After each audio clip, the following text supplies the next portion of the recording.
Selamat pagi, siang, sore, ataupun malam kepada Bu Yuliani sama semua orang yang menonton. Namaku Oki dan saya ditemani oleh teman saya, Marcel, akan mempresentasikan tugas kita dalam text mining. Di sini pertama itu kita mengimpor dataset dari Kaggle. Kenapa kita nggak ngerjain langsung di Kaggle? Soalnya kita merasa bahwa kita ingin memanfaatkan Google Pro kita untuk mendapatkan model yang lebih kuat. Oke, di sini kelihatan kita pip install Kaggle, terus aku import API key kita. Terus kalau kita scroll ke bawah dikit, kita akan menemukan download dataset ke Colab. Nah, di sini kita itu mendownload dataset dari user bernama Kaushi Suresh 147 yang berisikan tentang Bitcoin tweet.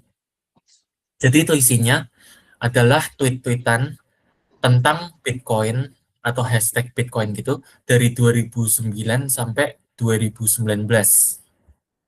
Nah, di sini kelihatan datasetnya itu sebesar 700 megabyte.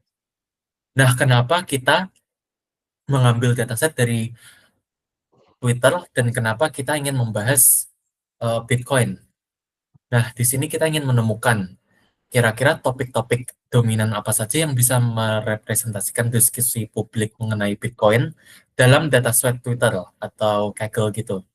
Dan bagaimana memberikan label yang tepat untuk topik-topik tersebut di tengah banyaknya noise dan penggunaan bahasa informal.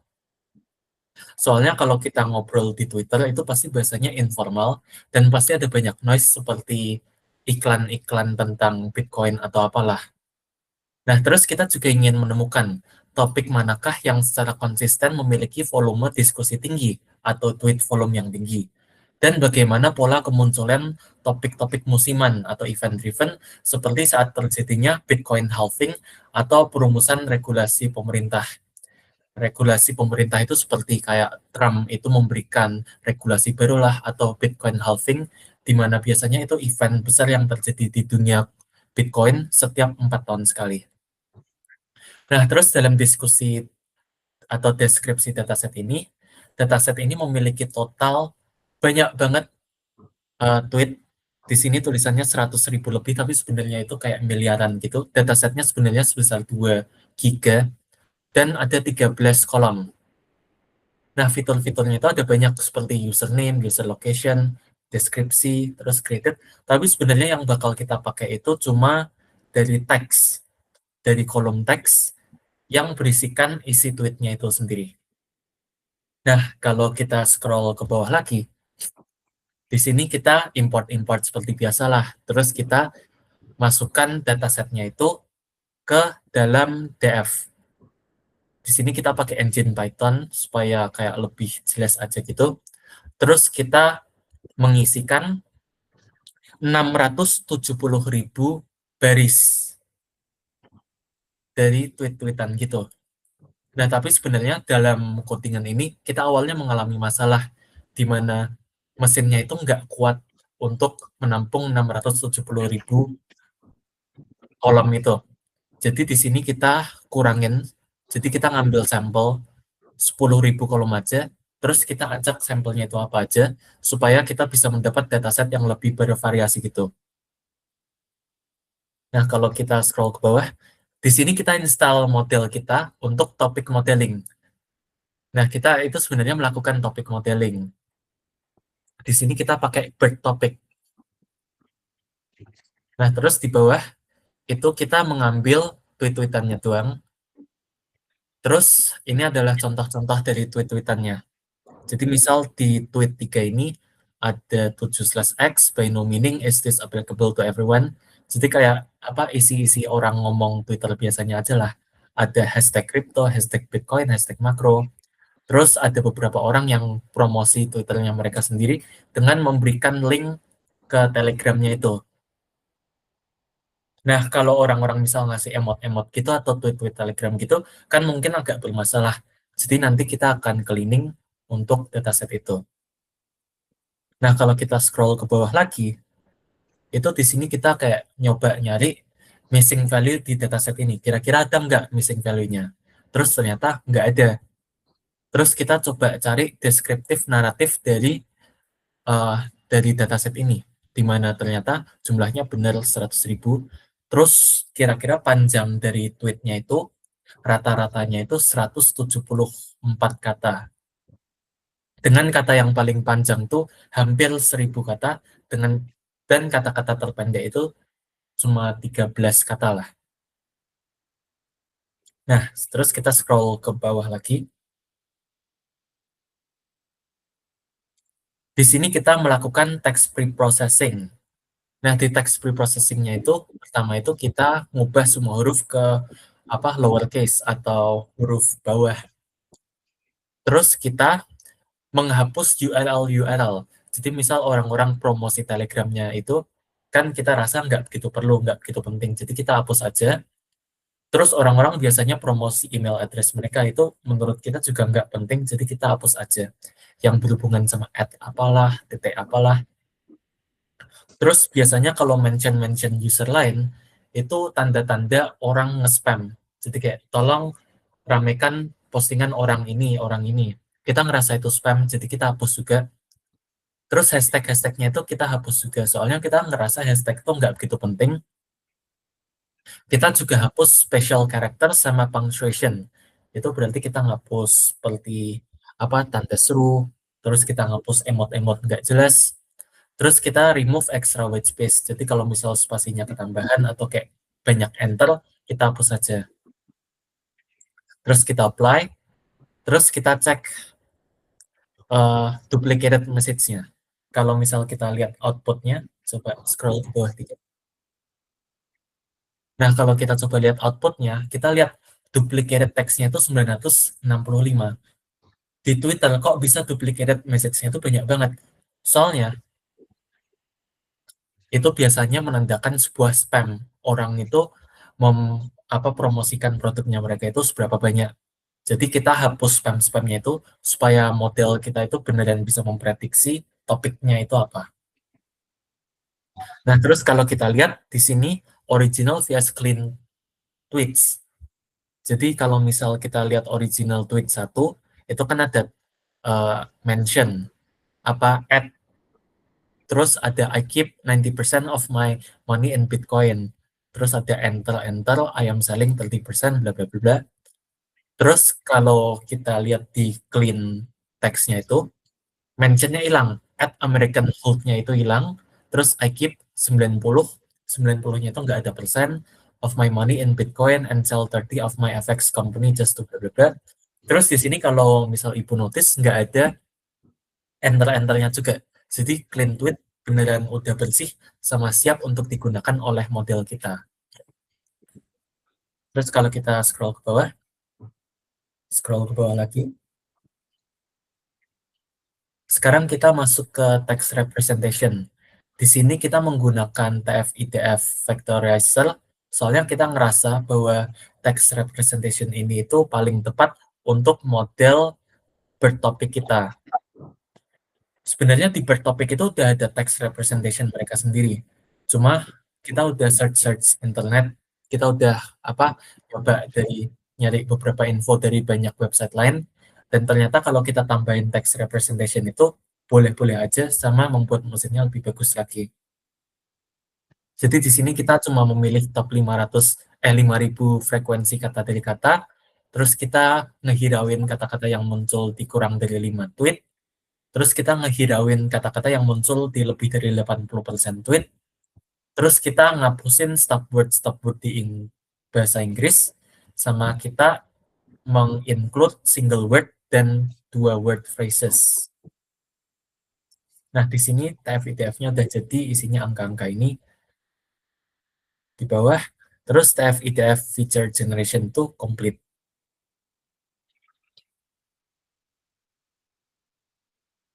Nah, lanjut ke text mining activity yang kita gunakan itu adalah topik modeling pakai model bertopik sesuai sama yang udah kita install tadi.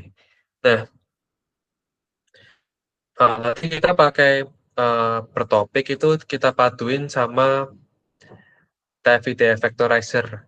Jadi sebenarnya uh, si bertopik ini sebenarnya udah punya vectorizer sendiri, tapi kita rasa karena tadi kita udah searching internet, Emang kalau pakai TF-IDF vectorizer tambahan itu disarankan karena bisa menjadi lebih bagus modelnya. Jadi di sini kita set vectorizer modelnya itu kita set TF-IDF vectorizer yang udah kita define tadi di sini. Nah, lanjut data-data dari clean text tadi itu kita ubah ke bentuk list ya untuk kita masukkan ke modelnya. Langsung saja kita langsung lihat outputnya kayak gimana. Ini proses trainingnya.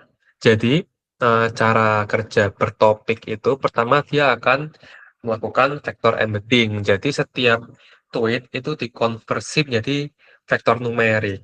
Nah, vektor numerik ini biasanya tweet-tweet yang memiliki makna mirip seperti Bitcoin turun atau market lagi turun atau market merah itu biasanya lokasinya akan berdekatan sama satu sama lain gitu. Nah, terus dia bakal lakuin yang namanya dimensionality reduction atau reduksi dimensi dari si vektor embeddingnya. Kenapa sih vektor embeddingnya harus direduksi dimensinya? Karena biasanya vektor vektor embedding ini tuh dimensinya sangat tinggi, bisa ratusan dimensi. Jadi harus kita reduksi biar bisa dikelompokkan dengan baik. Setelah itu masuk ke tahap ketiga, setelah dimensinya diturunkan, dia akan menggunakan algoritma untuk clustering teks kita ya. Nah, setelah itu barulah dilakukan topik representasinya menggunakan TF-IDF yang telah kita define tadi. Nah, jadi setelah cluster yang terbentuk, bagaimana cara kita tahu isi topiknya? Bertopik itu bakal menggunakan TF-IDF, lalu dia menggabungkan semua tweet dalam satu cluster jadi satu dokumen panjang, lalu dia hitung skor TF-IDF-nya. Nah, kata dengan skor tertinggi di cluster tersebut akan menjadi label topiknya. Jadi begitu. Kira-kira hasilnya seperti ini. Ini kita pilih hanya top 5 topik yang dihasilkan dari si bertopik ini. Dan top 5 topiknya ini adalah ada topik 0. Topik 0 ini topik yang sering muncul adalah proud, fixes, incredible, feel, sama hoax. Size-nya 442. Terus yang topik 1 itu dia resistance, break, 30.000, breakout, close, size-nya 288. Terus ada topik 2, dia topik yang sering muncul adalah project, great project, hook project, future project, dan project, size-nya 216. Yang ketiga ini ada EMP, promising, development, project, fear, size-nya 148. Dan topik keempatnya ada mining, miners, Chinese, dan China, size-nya 145. Nah, ini kenapa ada muncul Chinese dan China di sini nanti akan kita jelaskan. Nah, supaya lebih jelas, kita tampilkan dalam bentuk output seperti ini ya. Nah, dari output ini, kita bisa tahu ya, kalau topik-topik yang sering muncul nih, yang top 1, nih topik 0, yang sering muncul ini justru malah topik yang merupakan noise. Jadi, topik 0 ini merupakan noise. Kenapa? Karena dia itu isinya banyak kata-kata emosional seperti proud, terus incredible, feel, hope, God, terus world, yang emang hampir nggak ada kaitannya dengan Bitcoin. Kalau kita lihat contoh tweets-nya di sini, kalau bisa kita lihat nih misalnya yang tweet 1 ya, "Congratulations on your win, you guys are making your country proud." Ini kan kaitannya dengan Bitcoin kan hampir nggak ada kalau kita ambil tanpa konteks ya. Kalau kita ambil di luar konteks kan kaitannya dengan Bitcoin hampir nggak ada. Terus ada lagi noise kayak misal tweet 2 ini, "I thank God for everything and also XM trade options for everything and making me proud of making me being one of bla bla bla bla." Nah, ini apa? Ini tuh tweet promosi ya, karena dia sebut kayaknya ini bursa trading baru yang ingin dipromosiin, jadi disebut di sini XM Trade Options ya. Jadi kebanyakan di topik 0 ini memang noise yang keluar karena memang tidak berkaitan dengan Bitcoin ataupun cryptocurrency. Yang ada malah tweet emosional dan promosi. Nah, yang kedua yang di topik 1 ini berkaitan dengan Bitcoin dan dunia cryptocurrency pada umumnya. Kenapa? Karena di sini dia topiknya adalah resistance, break, 30.000, breakout, close, close, range, bullish, close 30.000. Nah, apa kata-kata ini? Jadi kata-kata ini adalah kata-kata yang sering digunakan pada dunia trading, khususnya pada cryptocurrency seperti Bitcoin. Nah, kata-kata seperti resistance. Jadi resistance ini adalah kayak titik jual di mana orang-orang itu menempatkan order jual mereka. Jadi istilahnya seperti titik harga di mana orang-orang itu menempatkan order jual mereka. Terus ada 30.000, ini mengacu pada harga Bitcoin 30.000 ya. Jadi kalau kita lihat di tweet-tweetnya di sini, this is what I look for in bottoms liquidity type with price attempting to break resistance BTC. Jadi ini bahasa technical analysis ya, technical analysis dari price action-nya BTC itu sendiri. Jadi bisa disimpulkan kalau yang di topik satu ini didominasi oleh diskusi-diskusi dari analisa teknikal dari price action Bitcoin itu sendiri, karena banyak sekali kata-kata yang mengacu ke technical analysis cryptocurrency seperti resistance, break, breakout, close, bullish, lows, dan sebagainya. Nah, untuk topik kedua, kalau kita lihat itu kan isinya project, great project, hope project, future project, project team, project full. Nah, kalau kita lihat dari sini saja kan sebenarnya ambigu ya. Kalau kita lihat dari contohnya, satu dua, dia isinya kayak gini, a great project and great for us to carry out the task. I hope this project will go smoothly. Nah, ini kalau taken out of context, kalau diambil di luar konteks, dia sebenarnya tidak berkaitan dengan Bitcoin.